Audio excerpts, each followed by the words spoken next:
I think writing for me has been a very deeply personal project, and a personal also ranges to the political, to the extent that writing for me is an action of praxis. It is, all my actions are based out of reflection, so the action and the reflection happens at the exact same time.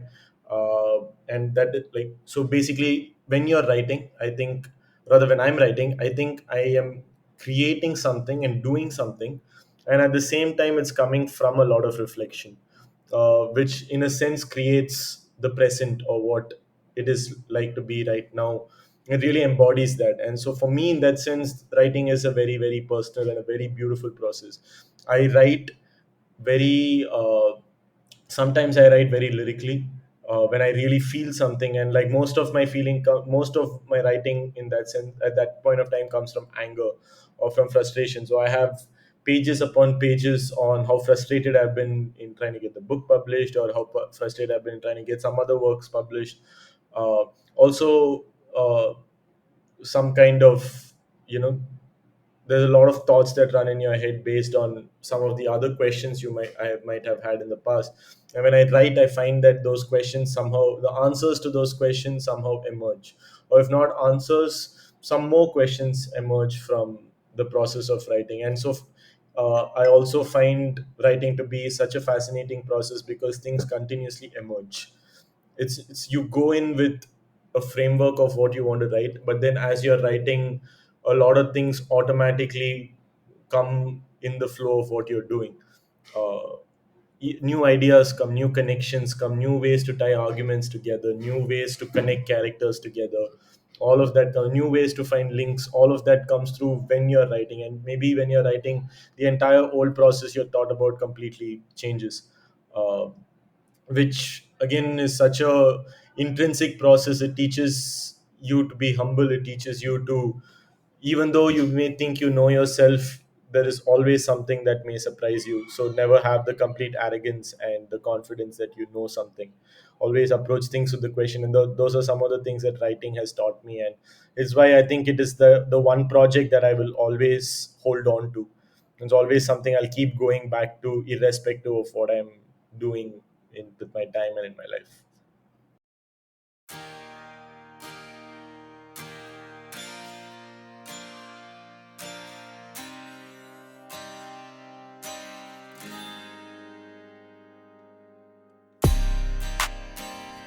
Hey everyone, welcome to the Closet Writer Chronicles. I'm your host Sangeeta, aka the Moody Marshmallow. You just heard our guest for today, Vishal Vasanth. Vishal currently works with the Madhi Foundation as a senior manager, helping the government of Tamil Nadu implement model schools in each district. He is a graduate of the Harvard Graduate School of Education with a master's in international education policy and has previously worked as a political consultant. Before that, he had an education based startup called Warhorse. He's also just finished his first book, The Smart and the Dumb Stories on the Politics and Purposes of Education in India. We chat about his professional journey, his book, and his views on education. Hey everyone, welcome back to the Closet Writer Chronicles. This week I have with me Vishal Vasanth. Welcome to the show, Vishal. It's so good to have you here. It's an absolute pleasure. Very glad to be here as well. Okay, so kind of just to, sort of dive right in, I think the first question I want to ask you is what is your earliest memory of writing or even just being creative? Hmm. So I think it goes back. I mean, obviously, earliest memories would somehow relate to school, but I also always look back at my schooling at this as a very at the same time it was very creative, but at the same time it was very repressive as well. And I wanted to be as expressive as possible, but being being a fairly studious kid, but and you know, my parents also giving a lot of emphasis to academics, I felt it was quite repressive. Actually, my foray with writing was more through speaking. When I was in school, I took part in a lot of debates, in a lot of MUNs, in a lot of quote unquote cultural programs, which like included a lot of public speaking and stage based oratory and all of that. Uh, So I used to write stuff for that and then perform it on stage. So for the longest time, my writing was influenced by how much I would speak. Okay. uh, and then, I mean, then after that the transition has been quite different. But it was, for me, writing was always about how I spoke, because I took part in a very, very uh, diverse kinds of events with respect to oratory and debate. Like, I traveled to different parts of the country to do MUNs. I used to teach children. I used to teach public speaking and all of that. So my writing was always influenced by how I spoke. And then uh, it was a very conscious shift to move away from that as well. Oh, that's really interesting to hear that, that's what influenced your writing in the beginning, because I know for a lot of people, it actually starts with books or reading, right? And I'll come to that because I know you are an avid reader. You do enjoy reading. I'll always see you posting about some book or the other on your social media. So then how did you kind of get into books and reading, and how did you, build that habit? So which is where, I mean, that I would go back to the answer I gave before also. So because I was a very, I think inherently I was a creative child. I was encouraged to be creative at school by my parents, although, but at the same time I was encouraged to not do all of that as well. So one, and where I think the two things come in between is reading. It is an activity that really fosters creativity, but also in very conservative parents' eyes, like, you're like, oh, okay, you're doing a good job, like, okay, like, you're doing something productive. Or for not conservative parents, but conservative society, you're like, okay, you're doing something productive. So I used to read a lot as a kid. Like, my nose would be inside a book like most of the day. And then I also grew up as the internet grew up. I passed out of school in 2012 when data was finally, catching on.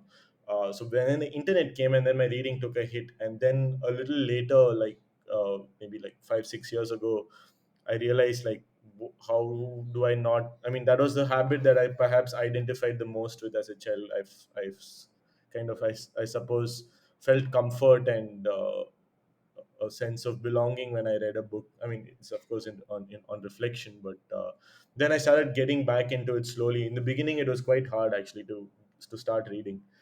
I was the first year I decided to get back on a reading habit.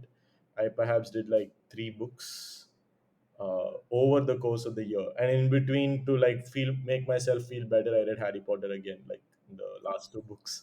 So I was like, yeah, I read 2 more. But I mean, yeah, they're great, but I mean, I suppose it did help the reading habit. But yeah, like, it was really hard in the beginning, and then, the process goes on as you engage in it. But then did you like really like start getting into, I guess, books in college, or like after that? Was there like a certain phase where you saw yourself kind of getting more into kind of consuming books? Oh yeah, so in college I was a very angry kid. Okay. I was an angry and frustrated teenager and a young adult. I did not like college. I did engineering, and for somebody like me, that was not anything closely related to what I wanted to do. I don't know why I did it. I just, like, perhaps went with the flow. But in college also, yes, there was reading, but not a book based reading of sorts. I was reading for debates and MUNs, and, like, preparing for those speeches I would have to make, or, like, reading some reports or like news articles or something along those lines, to collect information on that. But that's all it was limited to in college. College was dreary enough that, like, you had to wake up at 5:30 in the morning, catch your college bus by 6 a.m., reach college at 7:30, on a very rickety bus through OMR in Chennai, and then the same 2 hour return back. Can't do. And then by the time you come back home, you're just frustrated and, like, yeah, like, done with this. Let's go to sleep and begin the next day again. That's what college life was. So yeah. Okay, then. So then I'm assuming reading then just came back later, I guess, after Yeah. college. Yeah. Which is great. So then, who are then some of your favorite writers, and which books have you really kind of enjoyed, while growing up? And these can be like really anything, either what, something that's really influenced you when you started reading or kind of consuming books, or even just otherwise, or even outside of that. Do you have any like favorite writers or content you enjoy? I mean, that answer. would be very different from who was my or some of my favorite writers when I was a kid, and who it is now. I mean, I have many answers for who it is Yeah. now. Oh, your When I was a kid, all-time favorite. oh, that's very difficult. It's very difficult. I wouldn't.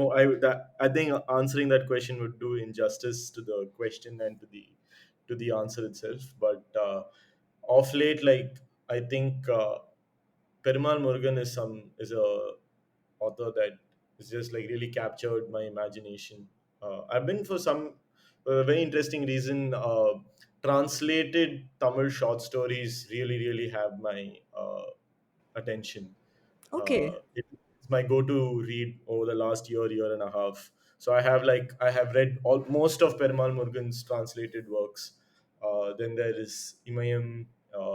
There's this fantastic book called Video Mariamman and Other Tales, which is a translated work. Then there's Jaymohan and those like just I think reading the translations of it while being so rooted in the Tamil context, just so fascinating. And yeah, I've been tripping out on that a little bit over the last year and a half. I don't read it very actively because each short story takes a very it takes a toll on you because it's so hard hitting. So you read a story, marinate, let it ruminate in you for like a few weeks, and then get back to another story again. So it takes me like 6 months to finish a book of short stories.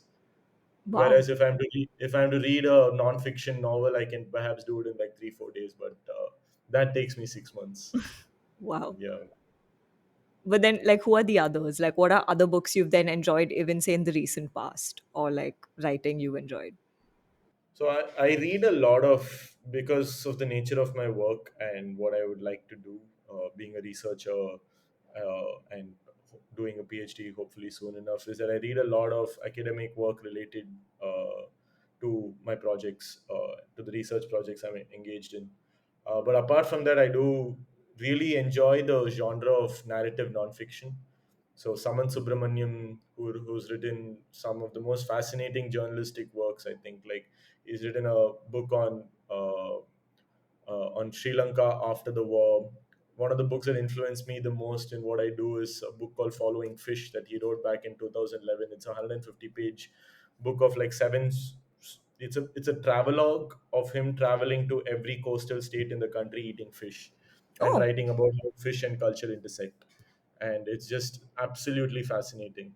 In fact, like I think it's been a fundamental influence in the work that I've done. Uh, so Saman Subramaniam, there are a few other authors, journalists whose work also is very interesting. There's this his Twitter handle is Journo Hardy. He's forget his name doesn't come to mind right now, but he's written this fascinating book on the hunger crisis, the farm crisis, and the state of hunger in India. There's this author called Kavitha Rao, this journalist called Kavitha Rao, who's written this very interesting uh, journalistic account on the man-made drought crisis in central Maharashtra, in the Marathwada region, which is basically very arid, falls in the rain shadow. So we have very interesting works like that, which kind of basically take a journalistic. What I've been really enjoying reading is these journalistic accounts which document specific aspects of culture, which tell stories that otherwise will not really find a form to be told.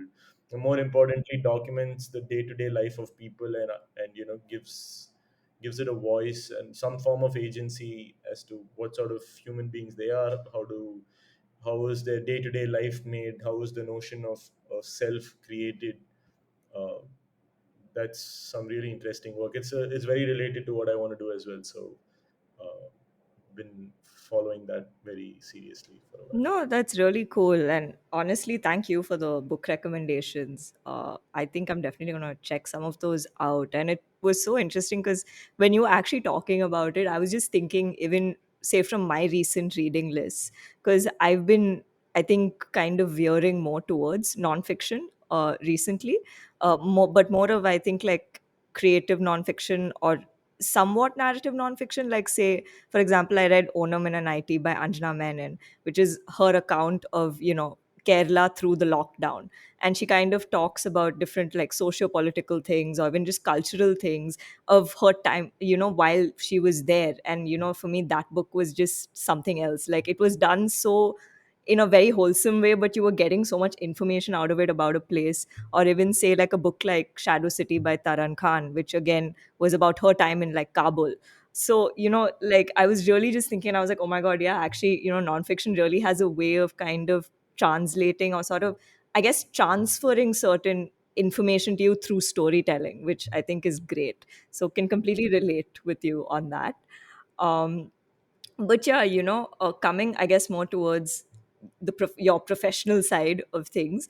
So I know you started pretty much as an entrepreneur with Warhorse, which again kind of had education in the sort of core of it. And then you kind of properly moved into the education space. Of course, you were a political consultant in between, and we'll kind of get to that later. But I really want to ask, what kind of made you decide to get into education, and what is it that you really see yourself doing, and what are you currently working on, and do you like your work? How is it going for you? Yeah. Sure, sure. Yeah, that's. I suppose education has been at the very core of everything I have done for the last 10 years or so. It's a journey that's both deeply personal and I also say deeply political. And I'll tell you why I think that. When I started Warhorse, I was actually 19. I was in college, and like I said, I was a very frustrated and angry teenager. And I was so pissed off with what was happening in college and what that education was like. I was like, you know what, like instead of me sitting in college, just being angry and getting depressed, because I really felt like my mental health was taking a real nosedive at that point of time. And I was like, I cannot let myself like allow myself to be buried in that. Like I'm have to try to do something, and I had all the energy to do that back then. I'm not so sure about it now, but I get so when I was 19, I was like, oh, like, let me go teach public speaking and debate to school kids, because I thought it was a I saw my classmates really struggling with the idea of communication, of being confident and getting on stage and speaking and all of that. And I saw that maybe it was a good market opportunity. I always saw it back then. But I saw education as a market opportunity back then. I was basically teaching public speaking and debate to multiple middle school and high school children for a while. And then after I finished college, decided to scale the company, made it got a much larger team. We had like a team of 12 people at its highest, where we were basically going, we were across different parts of South India. We were teaching public speaking and debate, but using public speaking and debate to teach history, philosophy, economics. We're basically building gamified classrooms where children would come to our classes to build a country from scratch. So the pedagogy was very unique. The content, our students absolutely loved it. But for me, there was always a thorny issue which was always in the back. One was that my clientele were very elite. I had the who's who of Chennai as my students, the children of the who's who of Chennai as my students, and it was, I mean, no issues with that at a basic level. But then the more I started thinking personally as to why I'm doing this and what I want to do in the future, I figured, like, this is not the project of education that I want to be in. Absolutely, uh, no offense or no issues with no offense meant or no issues to people who are pursuing education in whatever way they deem fit. But for me, it was not the project that I wanted to engage in. I thought, like, maybe my energy, my intelligence, and my energy and my strength can all be used in different avenues of education. And I thought that policy would be a very interesting space, because I think for some reason many policy students and policy makers are in the thirst of some kind of then the journey of finding some kind of power to influence, or at least that's what informs decisions at the beginning, in my experience.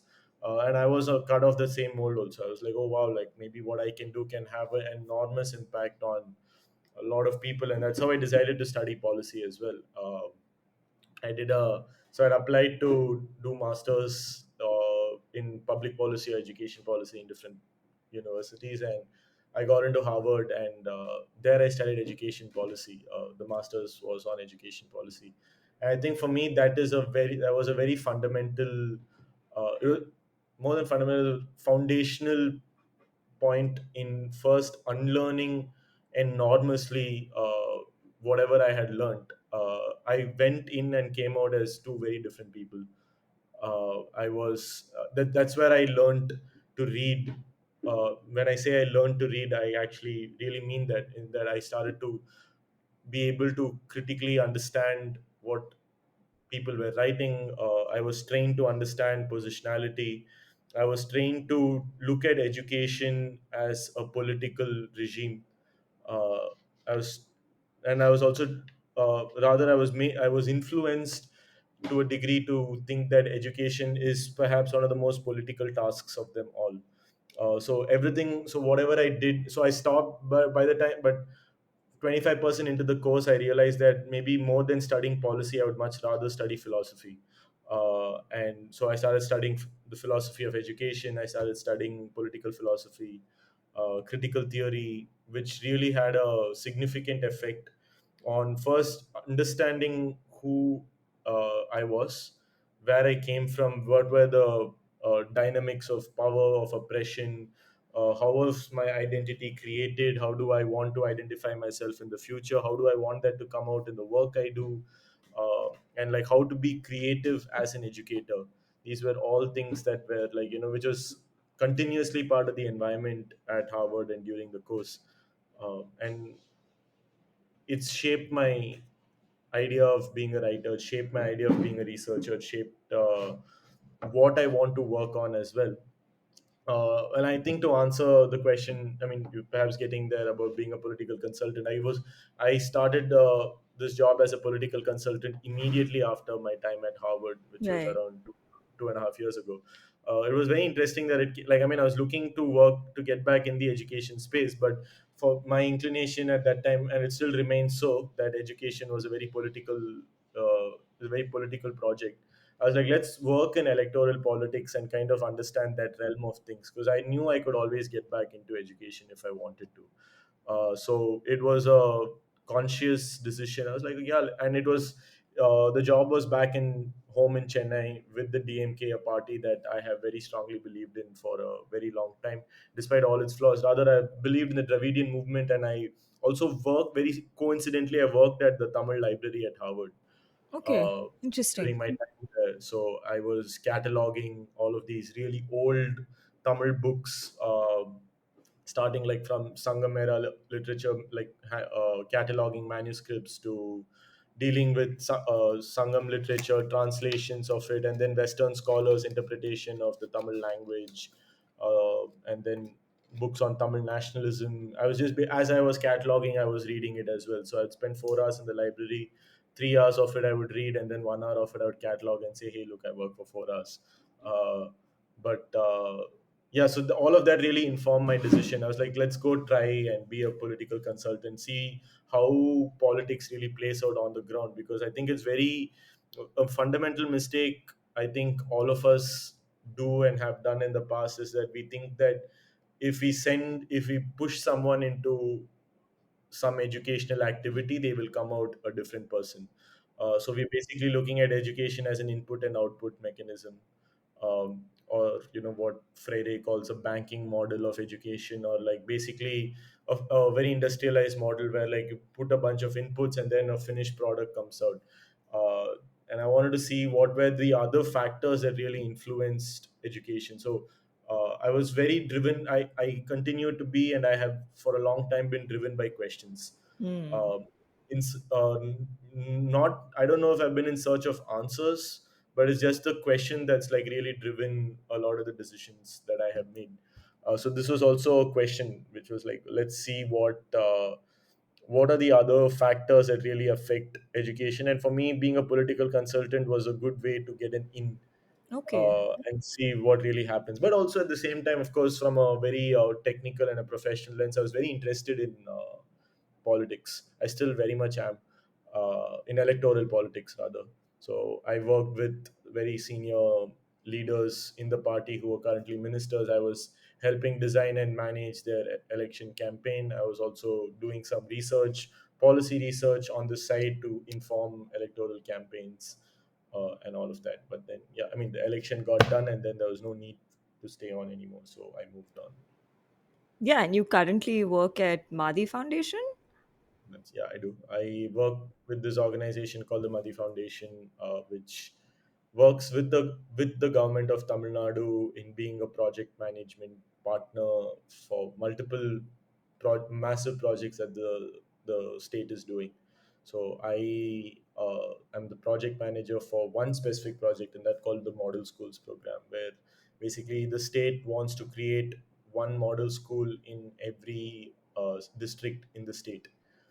So this year we're doing 25 model schools, one in each district, with the idea of providing high quality infrastructure, top quality teaching, and getting the most quote unquote meritorious of students within these schools, so that it's a very conducive environment, and then combining it with career guidance, mentoring, good co-scholastic activities, and top notch training basically to help them get into premier institutions in India and abroad. So it is approached in the way of a poverty alleviation program, so that like if kids can get into places like IITs, NITs, DUs, or national law universities, for these government school students who come from very oppressed backgrounds, it is one of the fastest ways out of poverty. So it's approached very pragmatically, and which is rather interesting for somebody who spends a lot of time reading and writing and thinking and being very idealistic. Being in a very very pragmatic environment is a continuous challenge, and it's something I navigate through every day. But yeah. No, but it's amazing that, you're getting to work on something you're so passionate and driven about, right? And where I think social impact is really also kind of at the core of it, because you're really getting to change lives over a period of time, and I think that kind of does make all the difference and go a long way. So more power to you for that. Um, but yeah, were there ever any misconceptions you faced, be it with working in politics, though you were working as a consultant, or even just with your work in education? Have you ever faced any kind of like strange or ridiculous assumptions or misconceptions, and are there any instances you can share? Mhm. No, all the time. I think it's assumptions by nature. I mean, I suppose there are so many assumptions with which people operate in these domains that like it mostly tends towards being ridiculous, but at the same time also you understand why it's so ridiculous. So it's always like you're like stuck in a very curious dilemma, like, oh my god, this is crazy, but yeah, it makes sense that it's crazy. That's how it mostly is. Like, um, to share, I mean, some of the most obvious instances relate to caste and gender. Mm. uh, like, it's been even in the work I do today, they people assume that the most well-meaning educators in different parts of the state still assume that, like, oh, why do we have to give this girl, why do we have to focus on this girl so much? Like, she'll get this engineering degree, sure, but then after that they'll get her married. So எதுக்கு இவ்வளவு like in Tamil they'll be like, why do I have to put so much effort? That's a assumption that runs all the time. Another assumption that runs all the time is that, like, scheduled caste or scheduled tribe students have it really easy.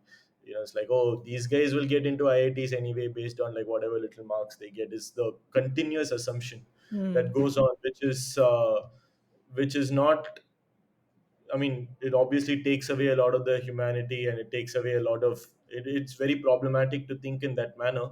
But these assumptions are also so ingrained, and they're so deeply endowed in most aspects of society, at least Indian society. I think it's a mistake to think that, like, oh, it's there only in in particular spaces, in particular geographies, and all of that. But in my work as a political consultant, and also here doing this job, like, continuously reinforces that, like, it's a myth to think that it exists only in certain spaces. It's like really there all along us. And uh, I suppose to tackle these assumptions is perhaps one of the most fundamental projects of what education should do. And that's also been quite the it's informed my work also, to actually think like, why are people assuming this and why is it so widespread. Hmm. I mean, but these are some examples. It goes. I mean, it really depends from context to context. Also, some of the assumptions are nice. Some of the assumptions are not so nice. Yeah. Uh, but yeah, Have you faced any assumptions about, like, say, your career paths in oh, this? all the time, all the time.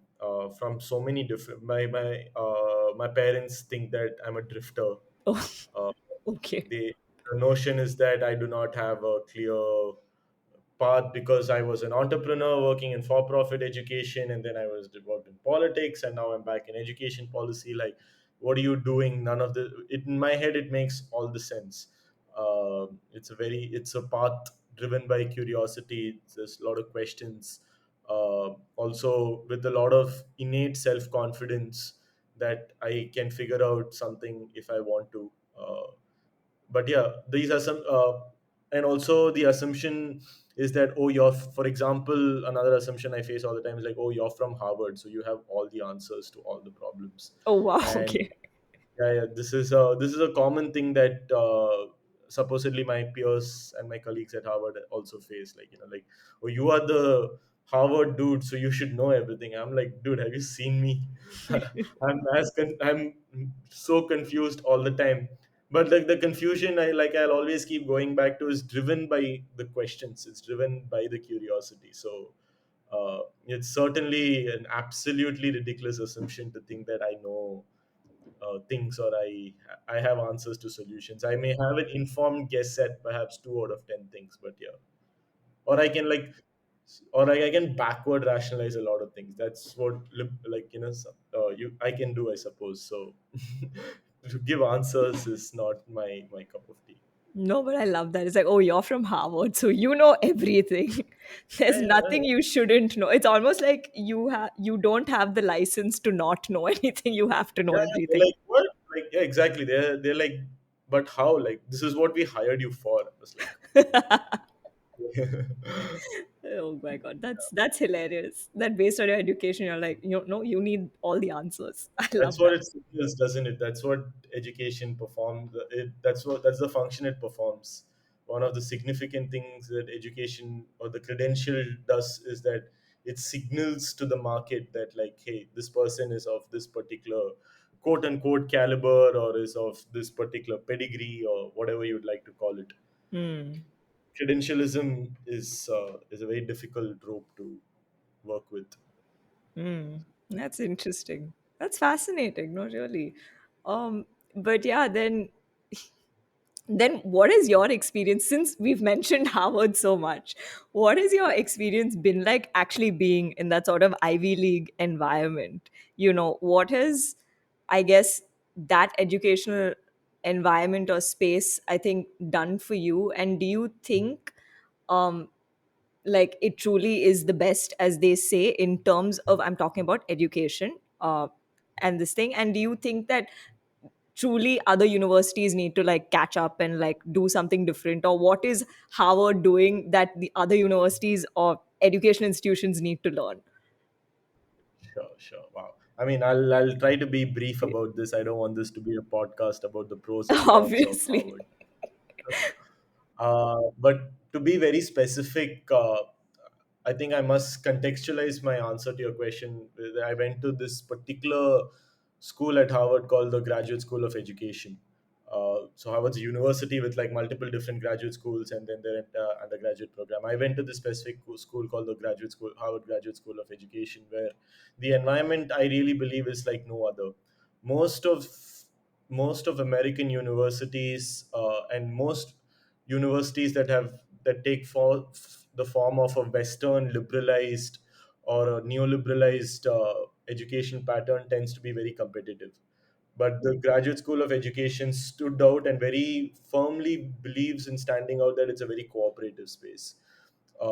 It was an environment of like the entire cohort, where there were around 700 students divided into master's program, out of which 650, 660 would have been teachers, uh, who have been teachers for a very long time. Like I was, like, including myself, like I taught for 6 years. when lot of I but I didn't necessarily teach as a school employee, but I interacted with hundreds of school children through for 6 years, and then there were so many other school teachers, school principals from 70 different countries. So it was an atmosphere like driven through by empathy, by a common cause to do better for the children and the societies we work with, in understanding the in continuously debating and understanding what the power of education is, and how and what this responsibility of being an educator means. So this continuously driven by those questions. And teachers are actually super fun loving people.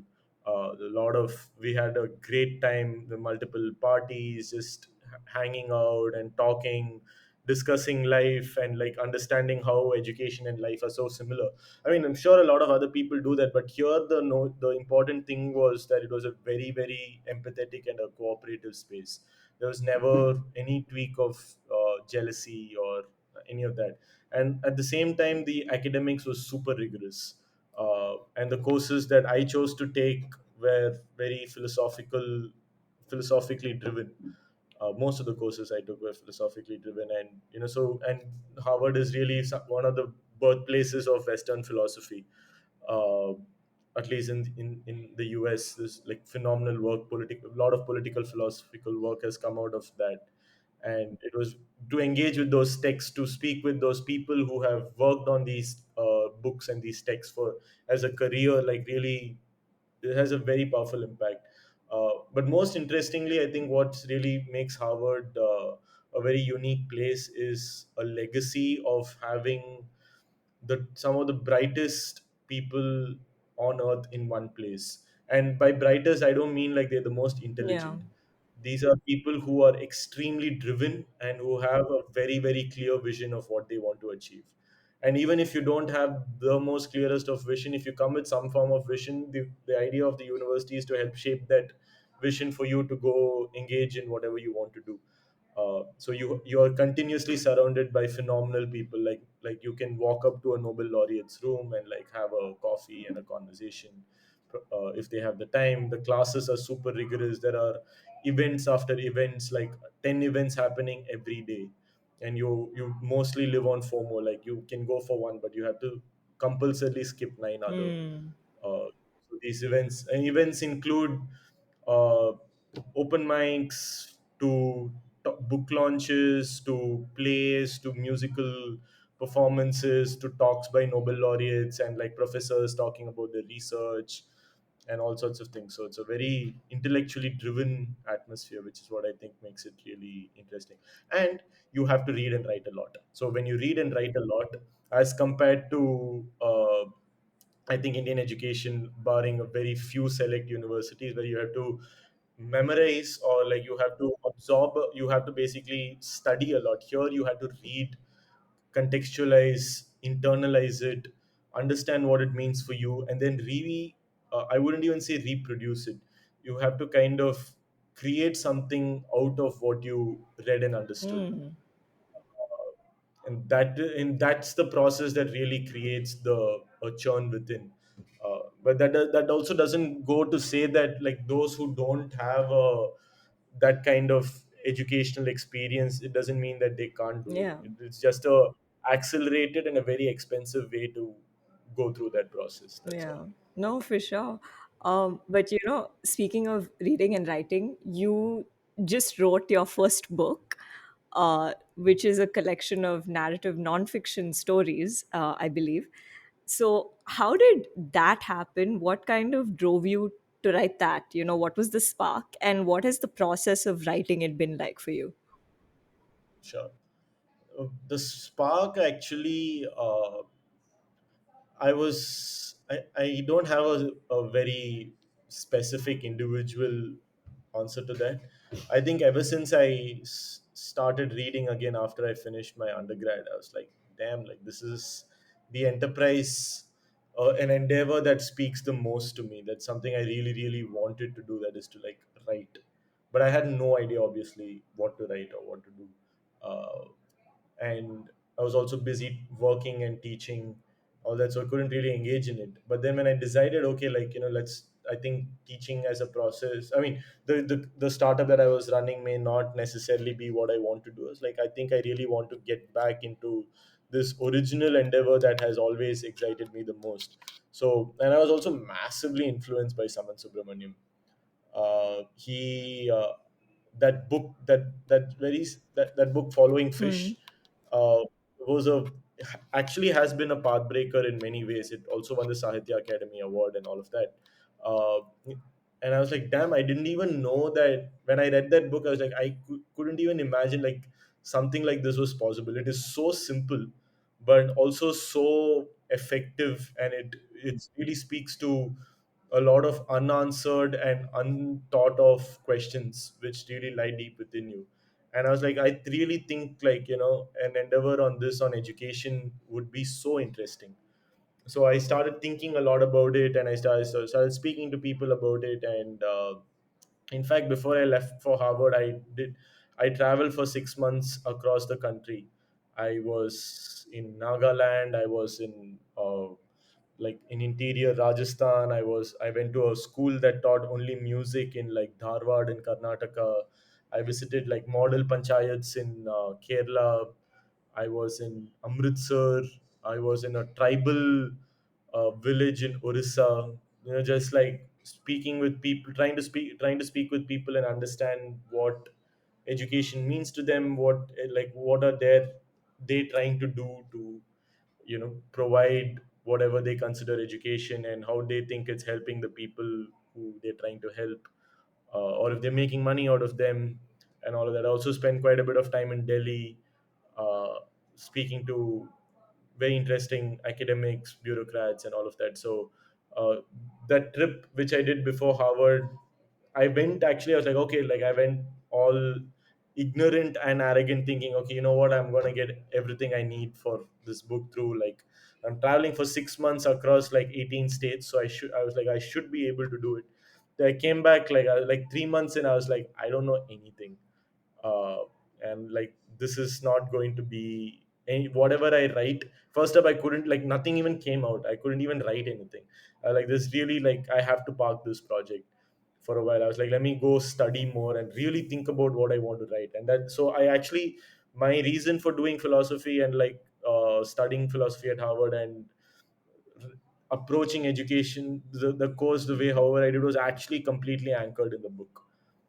It was a question. The My time at Harvard was driven by an anxiety that, like, oh shit, in a year you have to get a job, and kind of make do with like this massive financial investment that you made to do this masters.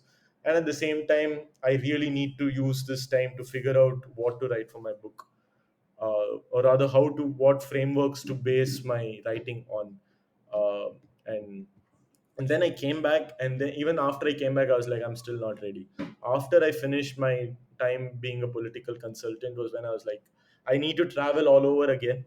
And like, this time I'm fairly a little bit more equipped. So this book's actually been in the making for around 4 years now. Okay. So yeah, from the time the idea started and the groundwork for it started to the time I completed writing the book in March this year, it's a 3.5, 4 year journey. Wow. So yeah, So what can you tell us about the book? Like, we know. I can tell you everything. Oh, that. I can tell you everything because I don't know whether the book will ever get published. So the opportunities I get to talk about it, I'm most happy to share. Please, please do. Uh, yeah. So the book is collect, like you said. I finally found a title also. The book's called The Smart and the Dumb, and it's a collection of stories on the politics and purposes of education in India. So one of the fundamental questions, again, I approached the writing of this book with is, how does education affect culture, and how does culture affect education? Um, so my story, the chapters that I've written include a story on how child marriage, how education is causing child marriage in Rajasthan. Okay. So I attended like 2 or 3 child weddings. Like, the girls were like 13 and 14, the boys were like 17, 18. Who were all like, everybody looking super happy, hunky dory, like, full galata affair. And then, speaking with parents, with these village elders, understanding like, why are you getting your girl married off at the age of 13, like, what's your reasoning? And then, like, they talk about it. documented all those stories. Wrote a story on how a ban on toddy tapping in southern Tamil Nadu has a massive influence on the way these toddy tappers approach education. Which that chapter for me, and when I was in this district in Tamil Nadu called Ramanathapuram, near Thuthukudi, which is a different district, but very close to the city of Thuthukudi, where I was doing research for this. There are a lot of palm trees in the area, and so it's a age-old profession to climb these sometimes 40 to 60 foot tall palm trees, and tap the sap that comes out of a particular part of the tree, which then if you allow it to ferment becomes alcoholic and absolutely delicious. I love toddy. So tapping toddy and selling it has been a very old profession in the Tamil within Tamil society, and also large parts of southern India. Uh, and I also recently found out in Goa as well. But yeah, but then back in the 70s, there was a ban on the Tamil Nadu government put a ban on tapping toddy because there was a lot of deaths because people were drinking illicit and Hmm. spurious liquor. But then there's also a very deeply political move as to why toddy was banned. It was also because, well, one can assume also that it was because the people who were tapping toddies were very low caste nadars, uh, and it was considered. And then one part of the nadas became very powerful, and then another subsection of the Nadar caste continue to remain in deep poverty, and these Nadars continue to be the ones who are still climbing the palm trees and all of that, and how they are approaching education. Why do they aspire to send their kids to engineering college? And the answer, I mean, for me, the answer was, what does education do? There was, it provides this notion of dignity and social respect, that like, okay, we have been low caste nadars for the longest time who have been selling alcohol, which is considered a degrading and a demeaning profession. Let me get my children out of this profession and send them to engineering college so that they, at least in society, will be considered in a respectful manner. So in that sense, education becomes the engineering degree in Tamil Nadu becomes very aspirational. Hmm. So I wrote a chapter on that. I wrote a chapter on my own experience doing cultural fests in school, and how notions of meritocracy and how ideas of success were ingrained through, by being very successful on stage in front of a group of very upper caste elite background children. So when, I suppose, the school I went to was a very upper caste, very closed off Brahmin institution, and the kind of schools the cultural competitions, the extracurricular activities we participated in had students from exactly the same background. In fact, like, I had such a protected upbringing that I don't think I knew even a single non-Brahmin student until I passed out of school. Oh, okay.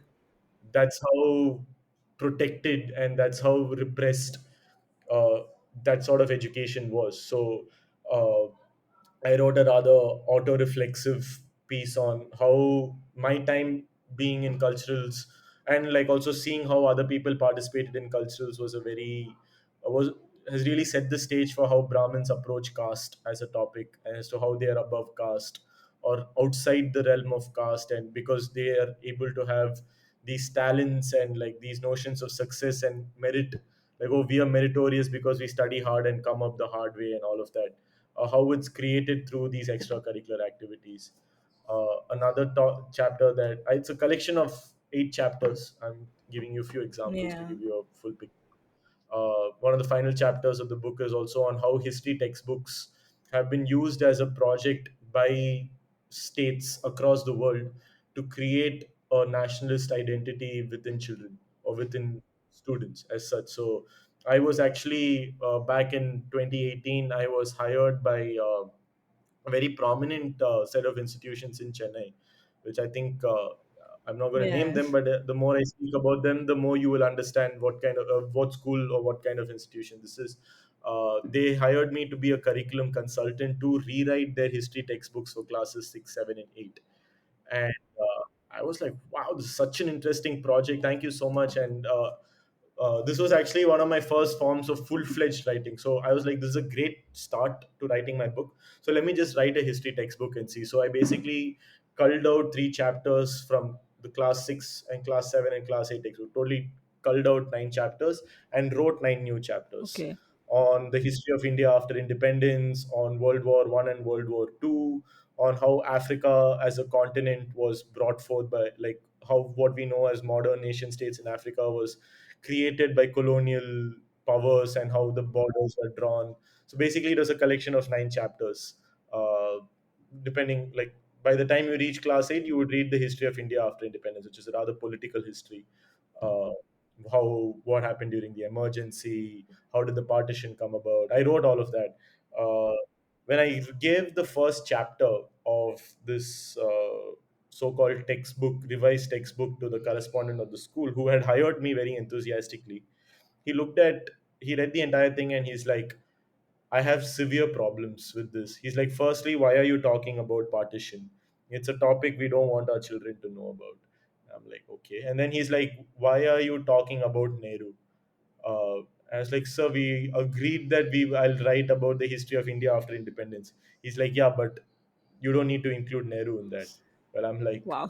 he was the first prime minister, whether you like him or not. He was the prime minister for like 15 years. So you're like, yeah, and then you're like, you've cited Ramachandra Guha, like, you can't write anything which has Ram Guha's name. I'm like, but he's a historian as well. Like, and I'm not quoting him word to word. I'm like writing. I've cited his some of his books and some of his articles, and then it was just a back and forth all the time. And then it was, finally I finished writing. I wrote a 22,000 word textbook Wow. for them.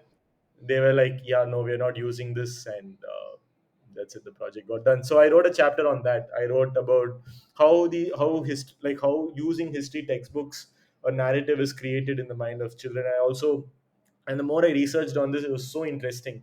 I spoke to Janaki Nair, Professor Janaki Nair, who's a retired professor at JNU, who was part of the history textbook reforms committee in 2005, working with the MHRD.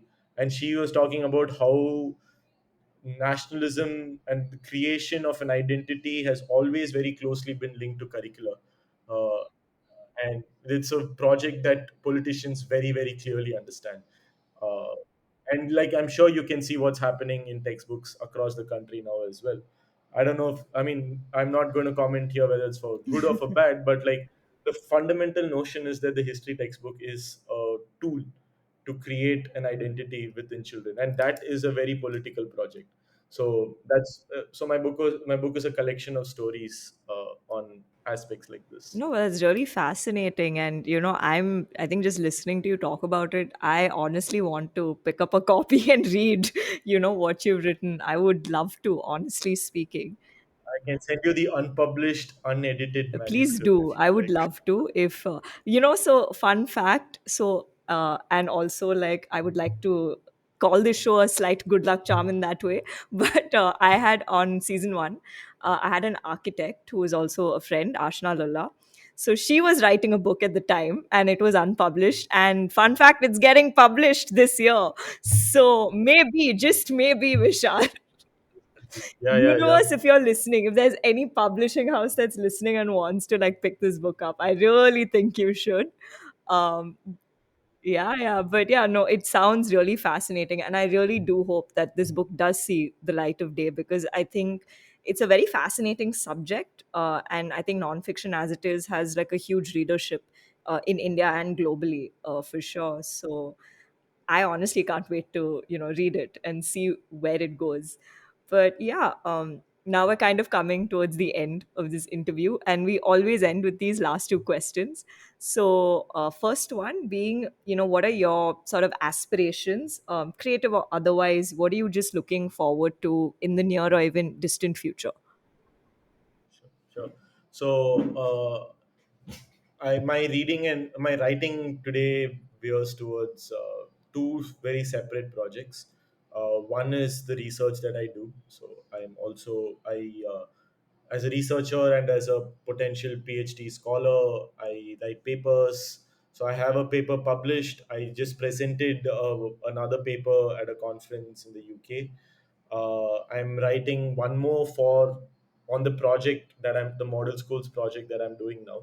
So a lot of my writing today is very much firmly grounded in research and in theory, which I think is absolutely fascinating for me, and it's a very, very creative enterprise.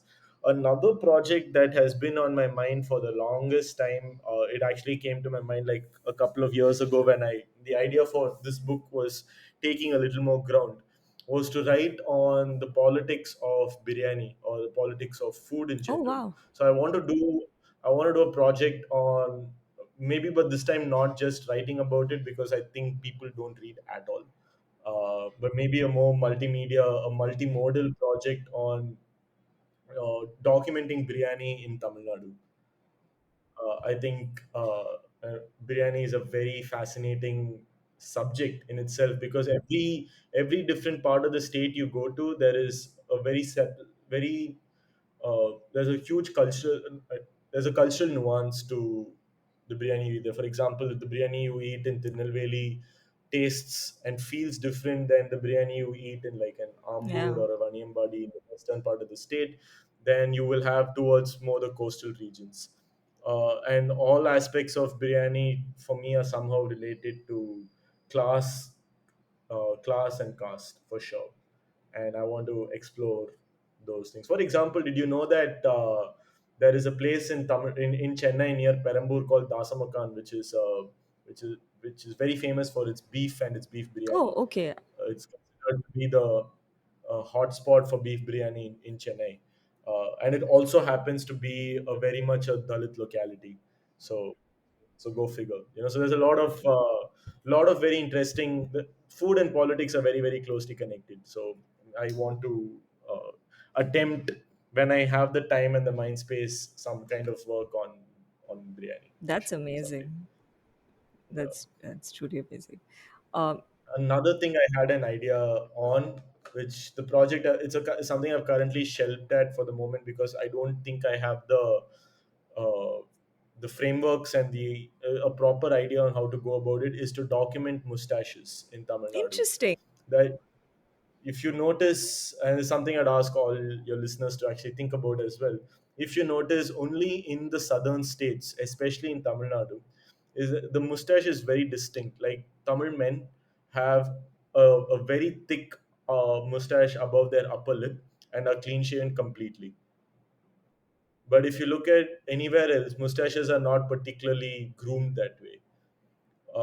And people and men take very serious care of their mustaches because it has a lot to do with their notions of Right. masculinity, a lot to do with ideas of masculine or hegemonical power, the notion that only a mustached man is powerful, and like people who don't have mustaches like me, who can't grow a mustache, are considered quote unquote feminine or whatever, weak, or something like that. But like Tamil men have a very distinct style of mustaches, and once you start thinking about it, you'll start noticing it a lot too. You'll find every man in the state has a very, very similar mustache, just a really thick mustache above your upper lip, and that's it. No beard, no goatee, no soul patch, nothing.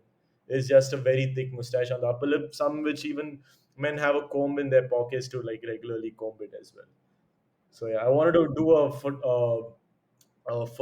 photo essay of sorts on mustaches, Tamil mustaches. The title was Tamil mustaches, but like I basically have to go like find a photographer or like some kind of person who's interested in documenting this and like come with me, travel to different places and like take these photo portraits and all of that. I'll do that someday though. Yeah, I hope To so take because listeners. these sound like very exciting projects, and I feel like you should definitely do them because they would be really fun to like read and just kind of know about for sure. So really hoping you get to kind of work on all of these. And yeah, final question: what is a piece of advice or learning you'd like to share with people? Can be personal, professional, or something you've just kind of experienced in your lifetime till now, and you wish more people were aware of.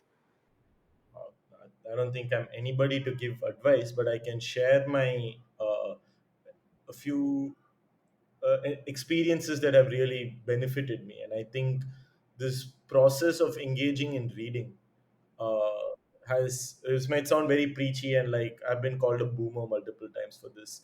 But I really do honestly believe that the practice of reading is at the same time a practice of consuming some very interesting information, and what interestingly happens at the same time you reflect on it. And the written word has a power that I suppose the visual medium does not. The visual medium, like watching anything, is extremely powerful to the extent that it can make you relate and make you feel. uh, and it's a very democratic medium. uh, the What the written word does is it actually, in my very humble opinion, it allows you to reflect a lot more deeply, and it allows you to engage with what the author is trying to say, or what the author is trying to prove, or what the book is trying to get at. It really makes you reflect, and it really makes you want to create something out of it. I'm not saying films, TV shows don't make you do that, but they also originate from the written word. True. uh, and so I suppose engaging with the written word in some form or the other. And it doesn't mean you have to read like 40, 50 books a year and read all the time. I wouldn't prescribe that at all. So just suggest to engage with it, like poetry, like a habit that has really benefited me. Something my friend suggested, like when I was just really struggling with anxiety on getting this book published, and to stay more in the moment, a friend of mine from Harvard said he reads poetry from a particular website called On Being, which is basically a collection of poetry. Every day, every week, they post a new poem, and very powerful poems on what it's like to be. So, in a sense, it's rather existential. And it talks about this little things in life. It talks about like the much bigger things in life. So, just waking up and reading that while brushing your teeth or eating breakfast in the morning for 10 minutes, it's like all these short poems. In that sense, it's you're engaging with the written word. And I find that deeply, deeply therapeutic, and at the same time informative, and at the same time extremely challenging. It keeps it the reading, engaging with the written word and reading regularly keeps me buzzing and going after questions, which I think is a very interesting enterprise to just go into, rather than going along with your day. Like, a question will inform the things you do, and that's a fascinating way to go about life. Not the only way to go about it, but I think it's a fascinating way to go about it. So my and also, for the sake of the kind of work you and I do, please read more Yeah. and please buy more books. So yeah, Yeah, I think publishers are going to love you more for this answer than anyone else. But no, I do agree. I think there is something very special about the written word that no other medium can really do. I know people say that print is dying, but I think it's just becoming a lot more niche. And hey, reading's always been cool. So I will always advocate for books, on the show or otherwise. But yeah, thank you so much for being here, Vishal. It was so great to talk to you and kind of, hear about your journey and your book and everything that you're doing. More power to you. I hope you're really able to kind of go out there, do whatever it is you want. And hopefully, I will see you back for another season, maybe at some point when the book is out. I would love to chat with you. But I'll hit you up myself and be like, let's do this, because you were the catalyst. yeah, for sure. But no, really, thank you so much for being here. I hope you had a fun time. Absolutely, very interesting questions, and I'm a big fan of your podcast and the work as well, so please keep continuing it. Thank you so much. So that was my conversation with Vishal Vasanth. That was a really fascinating chat and I learnt a lot. Closing this episode with an excerpt from Vishal's book narrated by him. I hope you enjoyed the show and I'll see you next week with a new guest and a new chronicle to share. Talk soon!